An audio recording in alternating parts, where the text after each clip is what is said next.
Sveitarstjórnarkosningar voru á árinu og settu tilraunir til sameiginlegra framboða nokkurn svip á aðdraganda þeirra.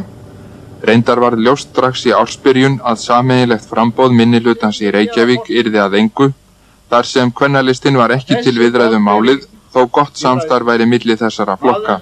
Auðvitað vinnur prútt fólk vel saman að góðum málefnum, þótt að vilji ekki fara í sömu sæng. Úrvarða alþýðuflokkur gekk til liðs við birtingamenn úr Alþýðubandalagi og fleiri, þar á meðal Ásgeir Hannes Eiríksson, þingmann Borgaraflokksins, framboð undir nafninu Nýr vettvangur. Efnt var til prófkjörs lista nýju samtakana og náðu konur efstu sætunum, það er Ólína Þorvarðardóttir og Kristína Ólafsdóttir sem verið hafði borgarfulltrúi Alþýðubandalagsins, en Bjarni P. Magnússon, borgarfulltrúi Alþýðuflokks, hafnaði í 3. sæti og ásakaði hann forystu Alþýðuflokksins að hafa unnið gegn sér.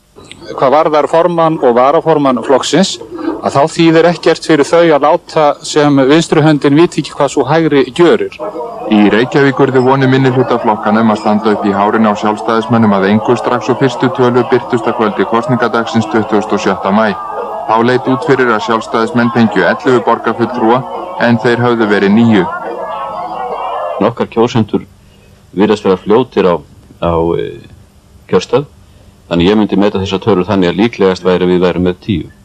Davíð reyndi sannspár í kosningavöku sjónvarpsins því sjálfstæðismenn fengu 10 borgarfulltrúa.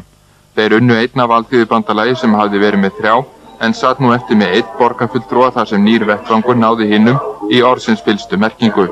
Hér er bersýnilega að ræða kjarna sem undir að byggja Alþýðubandalagið á áfram til nýrra sóknar eftir þessar kosningar, því að það voru margir á ólíklegustu stöðum sem gerðu sér vonur það að útkoman yrði mikið lakari hjá okkur. Nýr vettvangur fékk 2 fulltrúa kjörna en hafði ætlað sér 3. Að ná 2 borgarfulltrúum á 5 vikum, það er mjög góður árangur þó við höfum ekki náð þeim stór sigri sem við ætluðum okkur með því að ná 3. Úrslitin í höfuðborginni voru margt einkennandi fyrir sveitarstjórnarkosningarnar í heild. Sjálfstæðismenn sóttu á mest allt land nema helst á Norður- og Austurlandi þar sem framsóknarmenn juku nokkuð fylgi sitt. Í Kópavogi mistu Alþýðuflokkur og Alþýðubandalag meirihluta sinn en stórsigur krata einkenndi úrslitin í Hafnarfirði. 2. júní mynduðu sjálfstæðismenn og Alþýðubandalagsmenn meirihluta í bæjarstjórn Akureyrar.